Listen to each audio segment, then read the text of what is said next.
The French government has published further details of its plans to reopen for travel this summer, with a traffic light system coming into effect on June 9 that will classify countries as green, orange or red.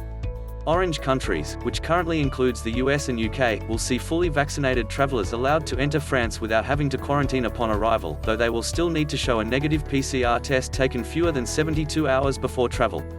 To count as fully vaccinated, visitors must have received one of the 4 vaccines currently licensed for use in the European Union: Pfizer, BioNTech, Moderna, AstraZeneca or Johnson & Johnson, and the second dose must have been administered more than 2 weeks prior to travel.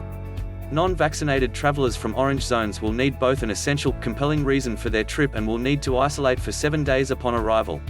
Green list countries will initially include nations in the EU, Australia, New Zealand, South Korea, Israel, Japan, Lebanon and Singapore.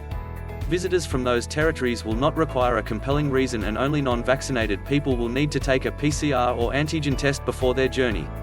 Red list countries will initially be South Africa, Argentina, Bahrain, Bangladesh, Bolivia, Brazil, Chile, Colombia, Costa Rica, India, Nepal, Pakistan, Sri Lanka, Suriname, Turkey, and Uruguay.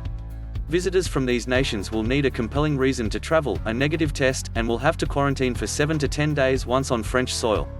The rules could spell good news for vaccinated EU and UK industry looking to jet to Cannes Film Festival in July, as they will not need to isolate, a prohibitive measure on work travel.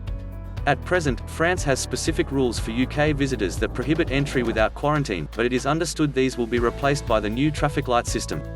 Cannes continues to analyse potential solutions for travellers. Earlier today, Thierry Frémaux told us in an interview that the information we're getting is positive and a little more positive each week. The situation, as always with this pandemic, remains fluid, with the fest now just over a month away.